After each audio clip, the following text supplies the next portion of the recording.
After 10 years of being with Wen Xiao, I proposed to her 6 times, all of which she put off for various reasons. When I was about to propose for the 7th time, I bumped into her and my stepbrother being intimate. They were kissing under the moonlight like a divine couple. My stepbrother ripped off the peace talisman hanging around Wen Xiao's neck and threw it into the rubbish bin. He opened his mouth to taunt.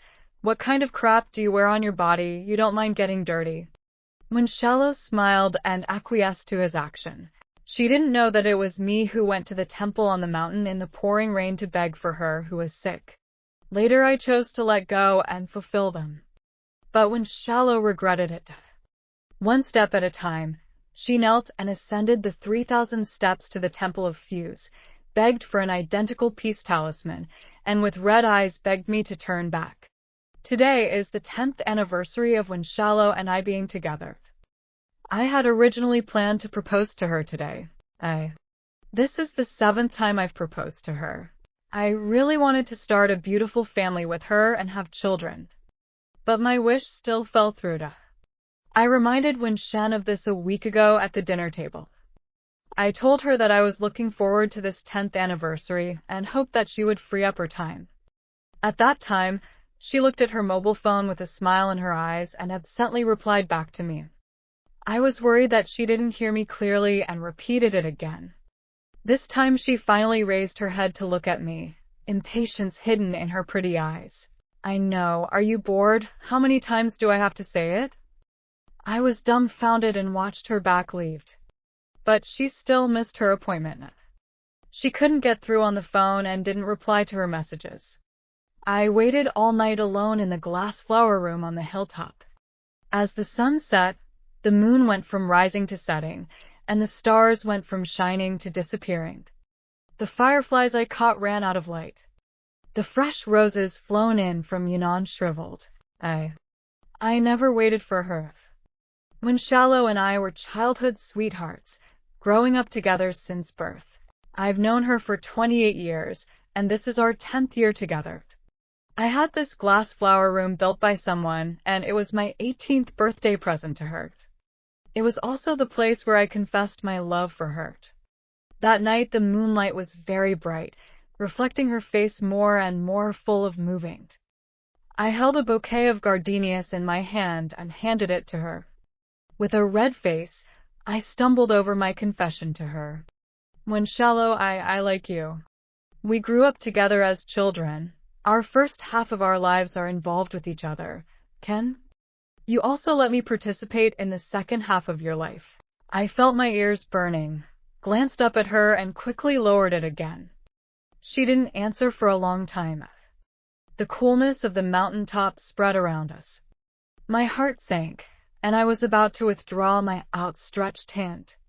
Instead, I felt a pair of soft hands cup my face. I raised my head to look at her, and my eyes seemed to fall into a river of stars at once. Wen Xiao blinked a pair of glittering eyes at me. She saw the tears in my eyes and laughed at me. "Nerd, I've been waiting for your confession for a long time." Then she pulled my neck down and kissed me gently at the corner of my eyes. With tears of joy, I took her into my arms and kissed her on the back of her head. We were inseparable, and the poor gardenia was crushed out of its juice, wafting in wisps into the air and coloring us with a sweetness. I spent the night in the glass bower at the top of the hill in the cold air. I felt groggy all over when I came down the mountain. The next day I developed a high fever. I was at home by myself burning in a daze and felt like the air I exhaled was piping hot. But I didn't want to go to the hospital. I hated that cold, desperate place. I got myself 2 fever-reducing pills and took them. I still couldn't get in touch with Wen Qian, but her assistant told me she was away on a business trip. I was about to put down my mobile phone, but I couldn't help but be attracted by the small red on my friend circle, which was posted by Jiang Yunyan. It was like it had some kind of magic power, controlling my hand to click it open. So the heart that was hanging in the air at this moment fell. So that's how it was. I couldn't restrain myself from laughing. I covered my eyes and shed tears. It turned out that when I was waiting for Wenshalo in the peak flower room, she was climbing the snowy mountains of Switzerland with my stepbrother Jiang Yunyan, catching a glimpse of the beauty of the snowy mountains and starry sky. And the marriage proposal I was hoping for simply couldn't wait for the outcome. I burned for a few days and was still sent to the hospital. It was the housekeeping aunt who found me lying half dead on the bed and called an ambulance to take me to the hospital. During this time, Jiang Yunyan looked like he was live broadcasting his traveling process in his circle of friends. They went skiing, went to hot springs, went to wineries, went to see glaciers, went to see the aurora. The overwhelming journey was enviable to watch. I know Jiang Yunyan sent these friend circles are only visible to me. He knows exactly how much these photos will make me envious and how much they will make me cynical. He just wanted to see me lose control, to see me freak out, to see me begging for more. And when Wenshalo only sent me a message on the second day of the anniversary, "Sorry, I went on a business trip, the anniversary will be made up next time." The last day, Jiang Yunyan sent a photo of them diving under the seat. They were looking at each other hand in hand in the deep blue sea, like a couple of immortals who want to be together, even if they have to overcome all difficulties. Jiang Yunyan's text was "Even if you don't belong to me, the fact that I can have you for a short time warms me up for the rest of my life." They came back half a month later. I had unfortunately contracted pneumonia while I had a fever and was still hospitalized. Wen Qian and Jiang Yunyan came to the hospital to see me. I was lying on the hospital bed. My face was pale and I coughed a few times from time to time. Wenshalo looked guilty, poured me a cup of warm water and patted my back. "I'm sorry, Ahuai. I went on a business trip without telling you in advance, causing you to wait all night." I looked at her dismally. Whether it was a business trip or a trip with my mistress in the name of a business trip, the worry and guilt on her face did not seem to be faked, and her deep fox eyes were filled with affection. "Wenshalo, what on earth do you think? If you really love me, why did you cheat on me?" I avoided her hand, took the water cup, and took a sip of warm water. She looked at me hurtly. "Ahuai." Jiang Yunyan, who was standing at the back, immediately walked up to find presents. "Brother is angry because I accompanied my sister on a business trip? It's all my fault. I just wanted to go out with my sister to see the world. I've been in bad health since I was little. Unlike brother who has been to many places, I won't pester sister in the future. Brother, don't be angry with sister." His acting came when he said so. His eyes reddened and his whole body shook. I couldn't see his green tea look and opened my mouth to mock. "If you were really afraid of me being angry, you wouldn't have gone on a business trip alone with my girlfriend." When Qian panicked and went to help Jiang Yunyan, chastising me with a cold face. "Enough, Zhou Huaizhi. Why are you so tolerant of Xiaoyan? He's not well, don't you know? A big man twirling acid and jealousy all day long. Really classless." I smiled to myself. What did I say? I just said a few words of truth, and I was put on a charge. You can never ask for justice in a biased person. I didn't want to argue with them, so I closed my eyes and sent them away. "I'm tired, you guys can go." But Jiang Yunyan still wasn't willing to let me go. He went up to me and feigned concern. "Why is brother so sick? You have to take good care of your body. Don't be like Uncle Zhou, dragging it out until there's no cure." His voice sounded so gentle and affectionate, but behind his back, he revealed a malicious smile to me at an angle that Wenshao couldn't see. The latter sentences were like a demonic whisper knocking on the weakest part of my heart. "Get lost. You don't deserve to mention my father." I smashed the glass over his head in a fit of rage. Even though I knew he was deliberately provoking me, I couldn't help but lose control. "Ha!" Wenshalo threw a slap on my face and scolded me ferociously. "Zhou Huaizhi, what's wrong with you? What does your father's matter have to do with Yunyan? Don't spend your days blaming innocent people for your mistakes." Seeing the blood flowing from the corner of Jiang Yunyan's forehead, she was even more angry and anxious.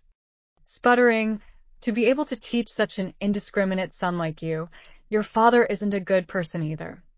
I looked at her in dismay. She also reacted to the fact that she had said the wrong thing, and was just about to open her mouth to remedy the situation when she was interrupted by Jiang Yunyan again. Sister, my wound hurts.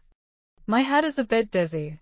So she panicked and helped Jiang Yunyan to find a doctor to bandage the wound.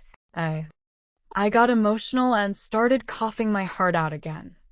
Wen Xiaolu's footsteps paused for a moment, but she still hurriedly helped Jiang Yunyan to go.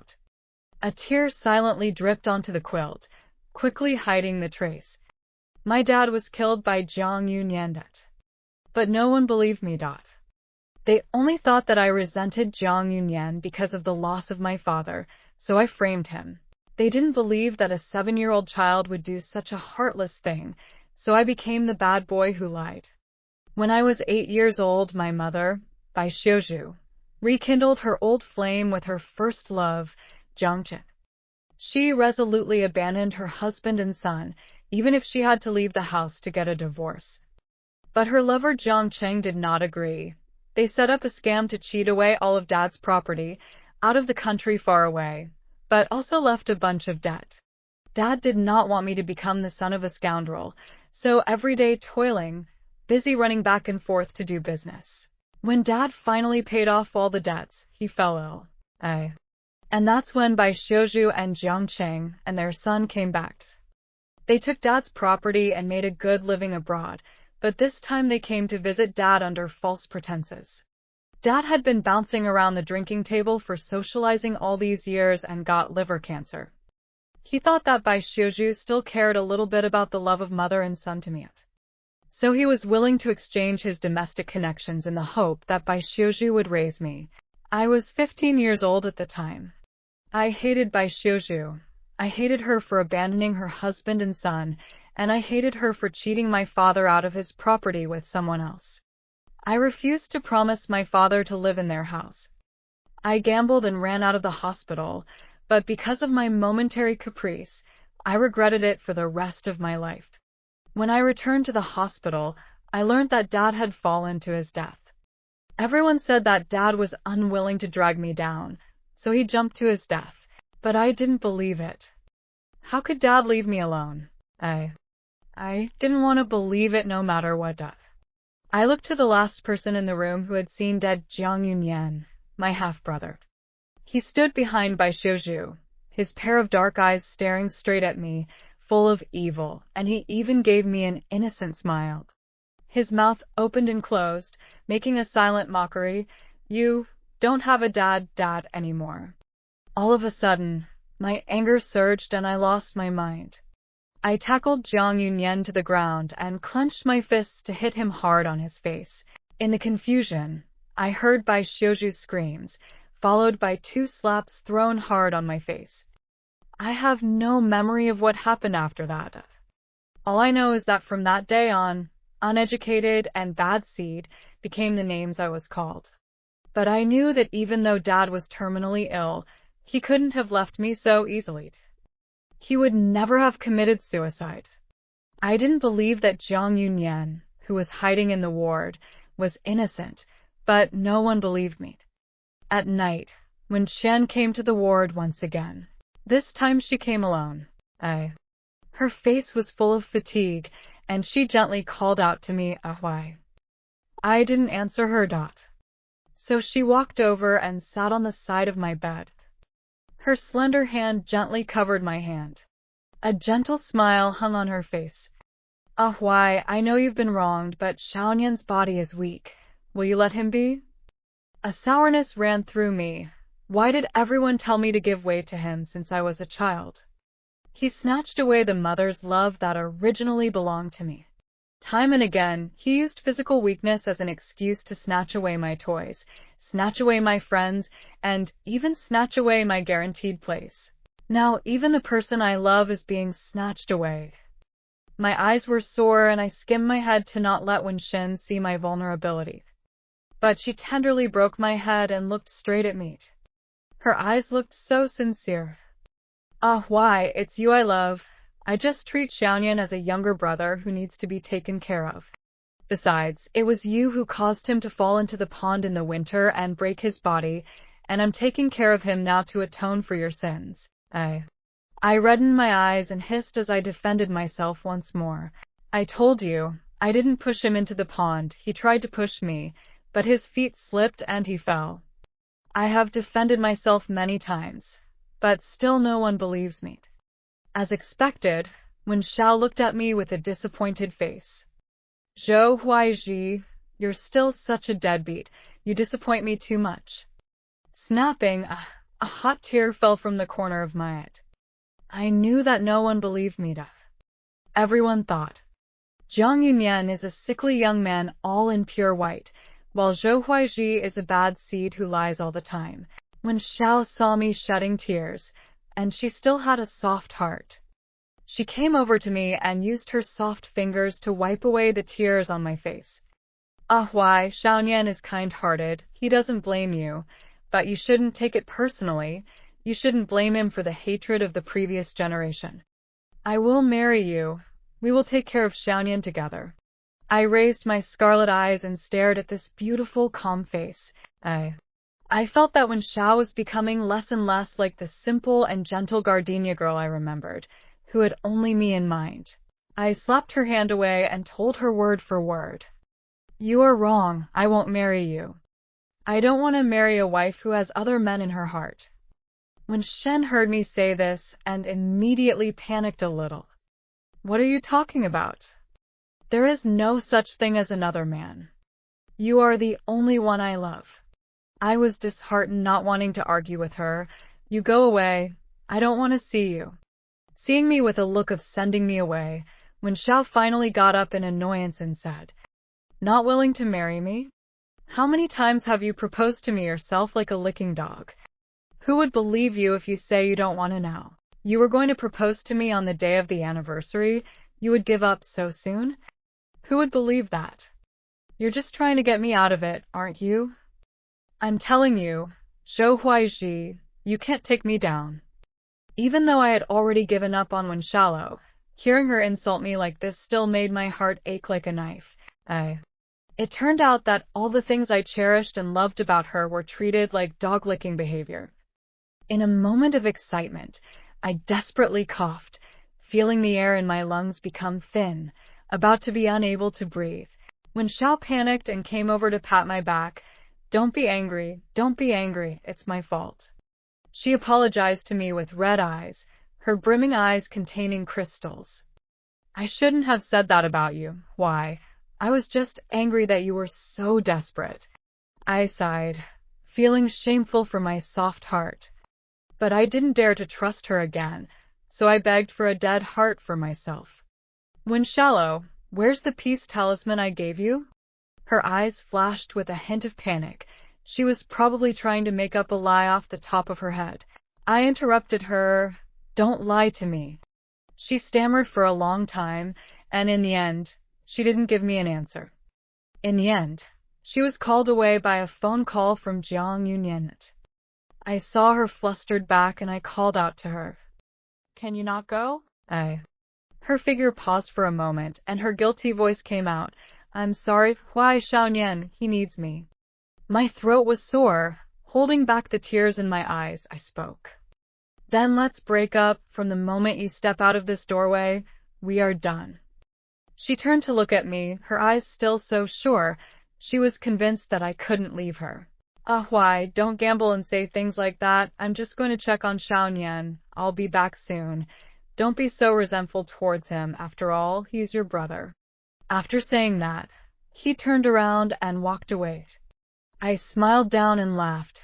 My desolate laughter echoed in the empty room. I laughed at my own softness of heart, at my own self-indulgence. Wen Xiao, you will never know. That was the last chance I gave you. Do you really think I don't know anything? I took out a dull-colored and stained peace talisman from under my pillow. I actually saw a dot. On the first day that Jiang Yunyan posted his friend circle, I dragged my sick body and flew to Switzerland to look for them. Maybe even when Shallow herself didn't remember that we had once installed a positioning system in each other's mobile phones just so that we wouldn't lose track of each other's whereabouts. But at that time we were incredibly in love. Every day we were sticky to each other to report their own trip. Also cannot use this positioning system. I didn't think that one day I would have to rely on this system to find her. I found them.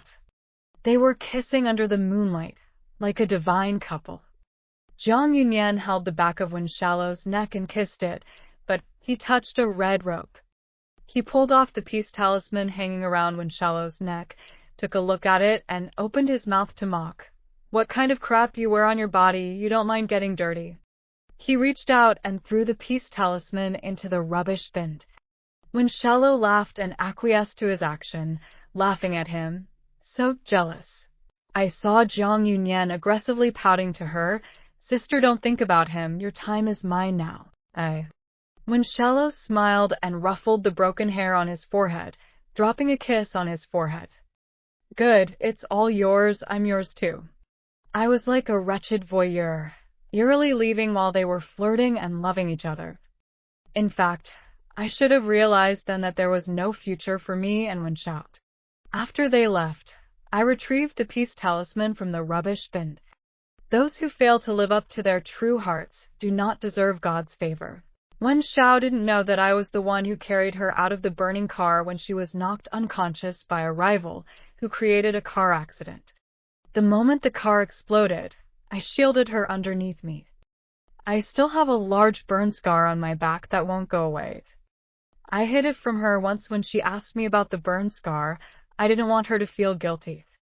I was the one who stayed by her side for 3 days and nights while she slept for 3 days and nights. Seeing that she was in a coma for a long time and was at risk of becoming a vegetable, I went to the temple on Wudong Mountain in the pouring rain to ask for a peace talisman for her. The talisman was blessed by a master, and I knelt in front of the Buddha for 5 whole hours before I got the mercy of the presiding officer. I was overjoyed to get the talisman and limped down the mountain. But after I came down the mountain, I saw Jiang Yunyan attentively taking care of the waking Wen Qian. It was also since then that Wen Shallow changed his cold attitude towards him and warned me time and time again not to bully him. I hadn't seen Bai Xiuzhu when I was hospitalized for 10 days, but I didn't expect her to come to me when I was discharged. I thought she was up to something. It turned out to be about her good son again. She's not young anymore, and the trivial matters of the Jiang family have exhausted her. I heard that Jiang Cheng had raised an illegitimate son outside, and she was in a bad situation. In my heart, there was not only pleasure but also great ridicule. Is that why she abandoned me and Dad for such a man? Why, she count on Mum to beg you. Can you let Wen Shallow go to Xiaonian? Xiaonian really likes Wen Xiang. In fact, I know there is another reason. Jiang Yunyan marrying Wen Shallow can help her secure her position as the wife of the Jiang family. But why? Why should I give up my position to Jiang Yunyan? Both are her sons as well. Why is she so biased? I laughed coldly and said to her with a bad attitude, on what grounds? I have to let Jiang Yunyan have whatever he wants, so if I want his life, can you make him give it to me? She was enraged by my words and tried to press me with filial piety. Just because I'm your mother and your Uncle Jiang raised you, shouldn't you repay us? That's the funniest joke I've ever heard. I mocked her. When you say you raised me, do you mean that you raised me by making me do endless chores every day as a teenager? Is it the countless beatings late at night? Or not letting me go to school because of my good grades? She was so choked up by me that she didn't know how to reply, but her mouth refused to admit defeat. She cursed at me. You're really a born bad seed, a heartless white-eyed wolf. We shouldn't have adopted you in the first place. I grew colder and colder. Do you think I don't know? You agreed to adopt me in the first place because you coveted the inheritance Dad left me. Bai Xiuzhu left in a rage when she saw that I wasn't getting anywhere. I lay on the hospital bed disheartened. I'm such a failure. Whether it's affection or love, I can't snatch Jiang Yunyan. I was still brought to Bai Xiuzhu's house when Dad died. because none of my uncles or relatives were willing to accept me as a drag. Bai Xiuzhu had benefited from my dad, so she was also willing to show me a loving motherly face outside. But my situation in their home was worse. From the first day I stepped into their home, I was warned that I can't eat white food. I was arranged to live in the utility room on the ground floor, which was dark and damp. Since I arrived at the Jiang family, their aunt was sacked, and I did all sorts of chores every day, and often didn't get enough to eat. Bai Xiuzhu would only watch my woes with cold eyes. The hardest part was that I had to bear the brunt of Jiang Cheng's drunken insults and beatings from time to time. He punched and kicked me while cursing me with all sorts of disgusting and dirty words. I tried to fight back, but I couldn't match the strength of an adult, and would only be greeted with more brutal beatings. So I learned to curl up, exposing my hard back to protect my soft organs. Bai Xiuzhu would quietly bring me antiseptic water and snacks at night. She ignored my cold face and complained to me with a sad face. "Xiao Huai, I know you blame me, but I am also a parasite who doesn't dare to resist. So hate me, I am not a good mother." I felt conflicted. On one hand, I hated her for abandoning me and my father, but I longed for her care as I had been deprived of a mother's love since I was a child. Until one time I was broken 3 ribs by Jiang Cheng and kicked down the stairs. In a daze I felt a warm embrace surround. I secretly shed tears. Does she still love me? But when I woke up, I fell from heaven to hell in an instant. I heard Bai Xiuzhu and Jiang Cheng arguing. Why did you hit him so hard? What if you really killed her? Zhou Qi left a will that Zhou Huaizhi would not get his inheritance until he was 18 years old. My heart was like falling into an ice cellar. So that's how it is. Bai Xiuzhu's motherly love is all a sham, just for profit. I should have realized long ago that there is no kindness left in this kind of woman who abandons her husband and son. Even if she has motherly love, it is not for me. After I was discharged from the hospital, I moved out of the house where I was with Wen Xiaolo. Jiang Yunyan has a blood clotting disorder, and he has been bumping around for the past few days, just to intentionally get Wen Xiaolo's attention. She also didn't take what I said about breaking up to heart at all. It wasn't until a week after I moved out that Wen Xiaolo finally realized I had left. She sought out my flat to block me. Her face was haggard and her brows were tired. She took my arm and shook it lightly, pouting like before. Why couldn't I find you when I got home? I want to eat the noodles you cooked." Seeing her warm, soft, and pampered look, a pang of sourness rose in my heart. But I still brushed her hand away. "Wen Xiaolo, we've broken up." Impatience flashed across her face as she gently pressed her fingers against her temples and pressed her voice. Why? What are you making a fuss about again? I'm already tired from being busy taking care of Xiaonian these past few days. Can you stop deliberately playing tricks to compete for favor?" I saw her furrowed brow and forced myself to resist the urge to smooth it out for her. "We've already ended it, the last time you left me behind to go to Jiang Yunyan." She was furious. "Why do you just want to fight with Jiang Yunyan? I've told you that he's not well. Can't you just let him be?" I held back the sourness in my throat. "Yes, he's not well. Since I was little I had to let him have everything, so I let him have you too. I don't want it. Are you still not satisfied?" She was about to say something else. I interrupted in time. "Wen Xiaolo, I saw it. You and him kissed on the snowy mountain, and you allowed him to throw away my peace charm. You knew I was going to propose to you on the anniversary, right? Even though you knew, you still broke your promise. You took Jiang Yunyan and flew to Switzerland. You were so in love. Do you know how much my heart ached at that time?" Her face showed weakness, and she explained to me in a panic. "Why, listen to me, it's because Xiaonian is depressed, and he wants me to stay with him as his girlfriend for a while. I thought of marrying you when I came back. That was just compensation for Xiaonian." I wiped the tear stains off my face in disgust and told her, "Wen Xiaolo, you guys are disgusting. You're planning to make up for your little lover before you remarry, and then come back to marry me, aren't you?" I'm telling you, I don't want to, you're too dirty. Wen Xiaolo was stung by my words and let go of her hand. She looked at me with a sad expression. Then what will it take for you to forgive me?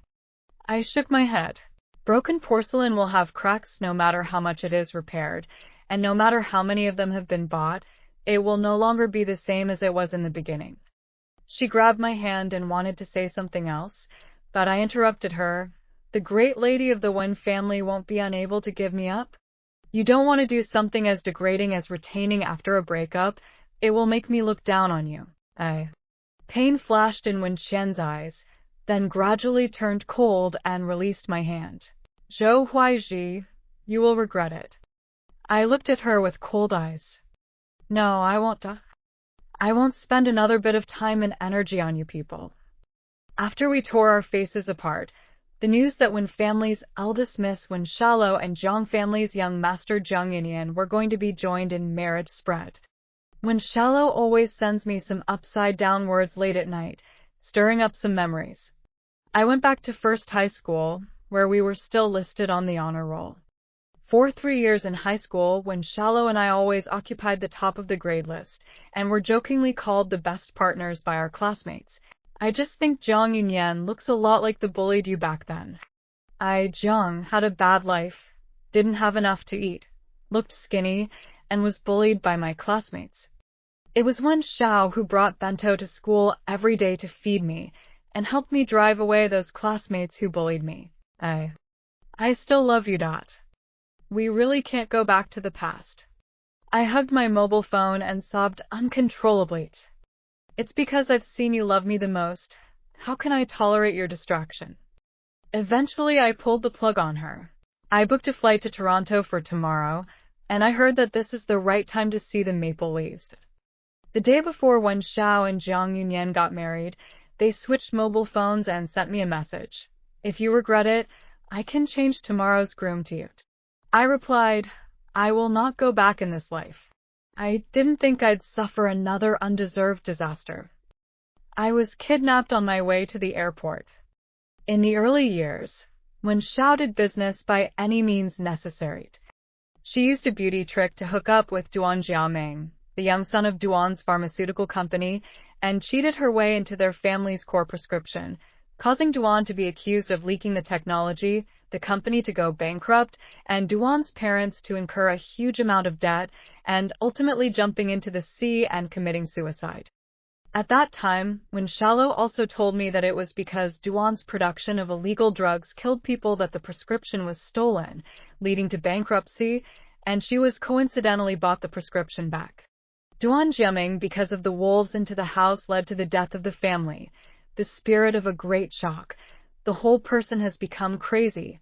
Wen Xiaolo, because of guilt, sent him to the city sanatorium. But I didn't expect Duan Jiaming to escape from the sanatorium and kidnap me. He seemed to be in a trance, and his mental state was extremely unstable. I tried to reason with him. Wen Xiaolo and I have broken up. I have nothing to do with her anymore. It's useless to threaten her with me. She is marrying someone else today. It's useless for you to arrest me. You shut up. Wen Xiaolo, that wolf-hearted woman, cheated me, caused our family to go bankrupt, killed my parents. I want to make her pay in blood. He looked mad and couldn't listen to me. My hands and feet were bound with twine, and my mouth was stuffed with a piece of cloth. Soon Duan Jiaming drove the car to the sea in the countryside. He stopped the car by the broken bridge and ripped me off. Duan Jiaming threw me to the ground and then used my mobile phone to call Wen Xiao's number. He took away the cloth from my mouth and threatened me with a knife on my neck. Let Wen Xiaolo come and save you, or I'll throw you into the sea and feed you to the sharks. I glanced downwards and was shocked by the deep, dark sea. Ever since an experience as a child where I saved someone but drowned myself, I was extraordinarily afraid of water. Wen Xiao's phone call came through. Duan Jiaming stepped on me with his foot as he was the first to speak. Miss Wen, do you still remember me? I'm the Duan Jiaming whose family was ruined by you 5 years ago, but your boyfriend is here with me. If you want to save him, come to this side of the old sea. Wen Xiao mocked on the other end of the phone. Zhou Huaizhi, if you want to lie, you don't find a better reason. The actor won't even look for it. Duan Jiaming has long been locked up in the mental hospital by me. Can he still escape? Huh, didn't you say you'd never go back in your life? What kind of trick are you pulling? Her voice sounded pleasant. If you come over and beg me, I'll promise to change the groom at the wedding to you. My face was stepped on and rubbed on the ground by the furious Duan Jiaming, and I endured the pain and spoke, Wen Xiaolou, I've really been kidnapped, save me. Jiang Yunyan's voice came from the other end of the phone. Brother, you don't make a draft even if you lie. Duan Jiaming has long been locked up by his sister. He choked for a moment. I know you want to ruin my wedding with Sister Wen Xiaolou. I don't blame you. In fact, our engagement is just fake. Sister has been waiting for you to bow down. If you are willing to admit your faults with Sister, I will quit and stop bothering you. Wen Qian's voice turned cold when she spoke again. Zhou Huaizhi, my patience has a limit. Don't play these tricks again. If you don't come over and soften yourself, I will make the wedding go from fake to real. After saying that, she hung up the phone. Duan Jiaming couldn't get through when he tried to call again. He slammed the phone onto the ground and stomped on it hard. Bitch. Bitch. Duan Jiaming was fuming. His eyes became red and his expression gradually became insane. His scarlet eyes looked towards me, and the hatred in them was so thick that it was like an ink that couldn't be melted. If the heavens had emotions, they wouldn't be able to hold back their tears at this point. Wen Xiao and Jiang Yunyan stepped into the hotel lobby. As they stepped to the delicate piano music, Zhou Huaizhi's leg was broken inch by a steel rod. The stomping sound of high heels and leather shoes, and the wailing sound of pain, resounded in the same time and space. When Wen Xiao and Jiang Yunyan exchanged engagement rings, Zhou Huaizhi's fingers were trampled off one by one. He bit his tongue in pain, and blood flowed out of his mouth, staining his clothes red. When Wen Xiao and Jiang Yunyan pronounced their marriage vows, Zhou Huaizhi's meridians all over his body were cut by a small knife, and he blanched in pain, sweating coldly. He no longer had the strength to scream, but his mouth was moving, and what he said was, I regret it, I regret meeting you. Boom! A sky full of colorful ribbons fell from the couple's heads, accompanied by the congratulatory sounds of the guests. Zhou Huaizhi's tortured and bruised body was thrown into the sea and landed in a huge splash. The sea breeze was wailing and the waves were wailing. Zhou Huaizhi's consciousness was already blurred when he fell into the water, and he forgot his fear of the sea. Unexpectedly, it was as if he had rejoined his mother's womb. The seawater wrapped around him like a mother's embrace. Zhou Huaizhi had a dream that, in his dream, his mother hadn't met Jiang Cheng and hadn't abandoned him and his father, and their family was living a full and happy, carefree life. His daily worries were that there was so much homework at school, his classes were so boring, and where he was going to go on the weekends. Although he always felt that there was something strange somewhere. Is there a lack of a neighborhood little girl figure around himself? But the aunt who leads the home has never given birth to a girl, but a little chubby. The uncles and aunts all laughed at him if he wanted a sister. Zhou Huaizhi topped his little head and thought for a while, maybe so. So he harassed his mom and dad every day, wanting a little sister. As a result, he was right, and a month later his mom was pregnant with his little sister. 10 months later, the little sister was born, at first a reddish little monkey, and then grew more and more lovely, became a pink tender little princess. Zhou Huaizhi loved his little sister, and went to watch over her every day after school. And the younger sister grew up to be a full brother control. The two of them never had any conflicts, and their relationship was very good. Later Zhou Huaizhi grew up and met a girl of his choice. He carefully guarded that girl, chasing away all the unsuspecting people around her. Like an evil dragon guarding a precious treasure. They share the same heart and help each other to progress together. After the college entrance exam, they got together naturally and then went to the same university. Zhou Huai couldn't wait to propose to her right after graduation. She immediately said yes with a smile. Within a few years, they had 2 babies. No disease, no pain, a lifetime of smooth. A long time later, when Xiao dragged her feet in the hotel for a long time, she delayed the wedding. She still wanted to wait for Zhou Huaizhi. She felt that Zhou Huaizhi telling such a lie meant that he had softened, and he regretted it. She even secretly fantasized that when Zhou Huaizhi came to beg her later, she would give him a hard time. Otherwise, he wouldn't learn from his mistakes and would dare to threaten himself with a breakup. But seeing as he loved herself so much, it would be better not to quarrel with him in the future. Since she had agreed to marry Zhou Huaizhi, it was better to focus on their little family in the future. When Chen glanced at Jiang Yunyan, although Xiaonian was both clingy and pampered, her favorite was still Zhou Huaizhi.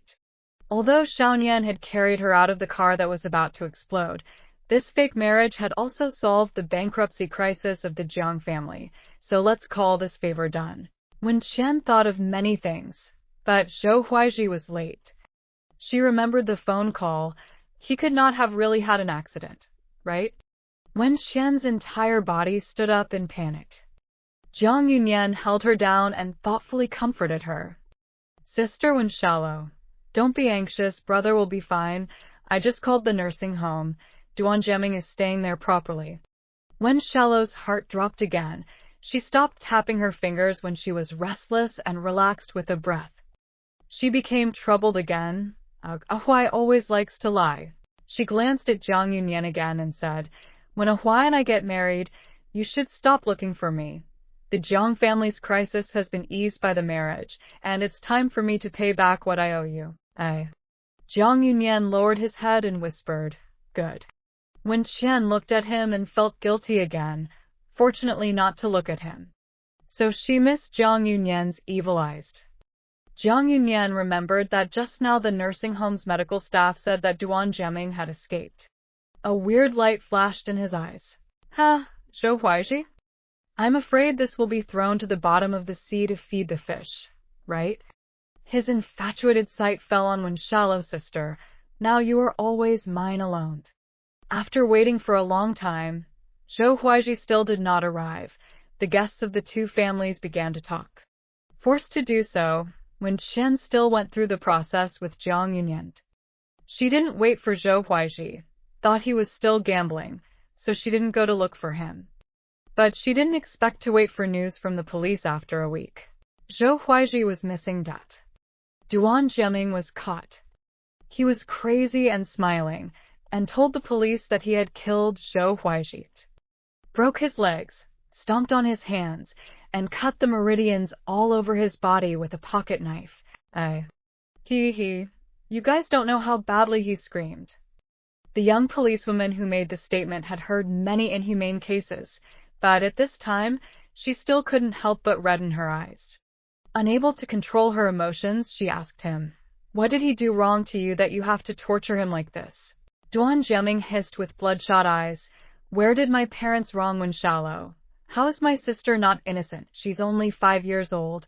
Where did we wrong Wenshalo? Why did she harm us like this? He just deserved it. Who let him know Wenshalo? Who let Wenshalo, that bitch, not to save him? He just deserved it. Another old policeman shook his head and held down the agitated policewoman. They went out to look up Duan Jiaming's information and realized that the mental hospital that Wenshao had sent him to was a private hospital with no formal certification. The patients locked up inside didn't get good treatment at all, and the heartless director even inflicted cruel experiments on them to make their condition even worse. Duan Jiaming as a mental patient would not be punished by the law at all. The policewoman left with red eyes. The next day she found a piece of information, a proof of Zhou Huaizhi's donations to the orphanage over the years. He was actively engaged in charity work and had helped many orphans. Among them was Duan Jiaming's trafficked sister, Duan Xiaoxiao. Duan Jiaming was silent for a long time, and within a few days found a chance to break the glass separating his throat. Before he died, he kept murmuring to the air, I'm sorry. When Xiao didn't believe that the person who died was Zhou Huaizhi at all, she couldn't accept it. But the whole world told her that Zhou Huaizhi was dead, killed by her enemy. When Shallow locks herself in the house and doesn't see anyone. When she was drunk, she inadvertently turned over Zhou Huaiji's missed depression diagnosis and diary. It turns out that when she left Zhou Huaiji behind again and again to go to Jiang Yunyan, he endured so much. Jiang Yunyan even sent messages to irritate him over and over again. Even when she found out the truth, it turned out that the one who saved herself from the car that was about to explode and took care of her day and night was not Jiang Yunyan, but Zhou Huaiji. When Shallow broke down, because of her own prejudice and mistrust, she had killed the person she loved the most. She couldn't forgive herself.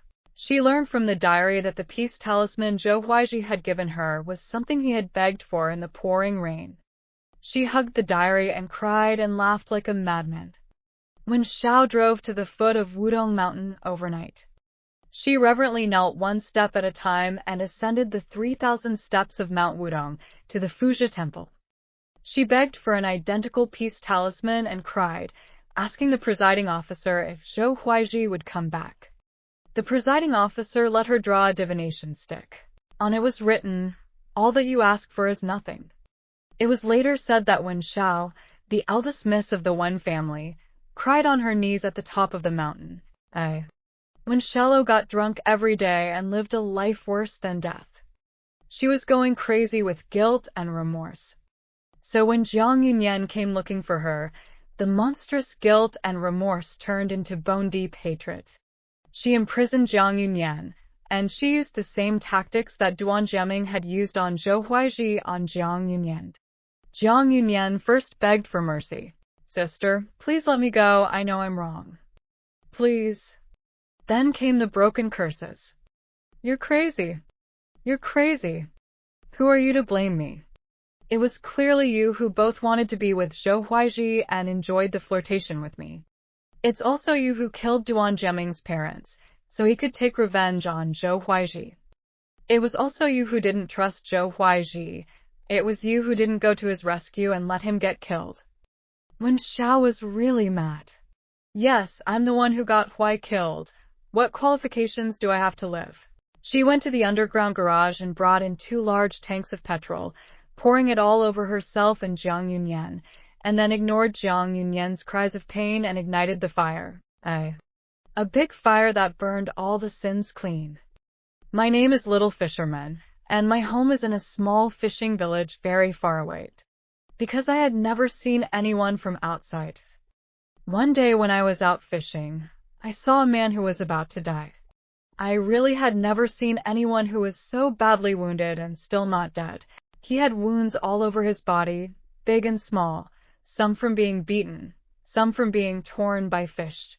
I really wondered how he survived, as if he had been blessed by the god of the sea. So I called Master Ah, hoping that he would save this man. Master Ah sighed and said something I forgot. It probably meant that this person's life was so hard that the king of hell refused to accept him. Later on, the man was really saved. Master A is the most powerful doctor in the village, really powerful. Although he walked with a limp and couldn't run or jump, he tenaciously survived. His head was hit by a reef and he forgot everything he had done before. So Grandpa named him Zhao Xian, which means brand new. From then on he lived in our house as my brother. Later, when I got married, Zhao Xian opened a primary school on our island and began teaching children to read and write. He seemed to enjoy this kind of life, and when he was free, he swung a bushel fan and sat on a rocking chair, blowing the sea breeze and basking in the sun.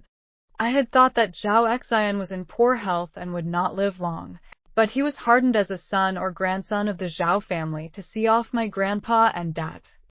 One day when I was teasing my little great-grandson in the yard, I heard that Zhao Xian had quietly left. He lay down on the same chaise longue he was used to, rocked, and never opened his eyes again. On the day he left, children from all over the world rushed back to see him off. I sighed. This cheap elder brother of mine can be said to be full of peaches and plums.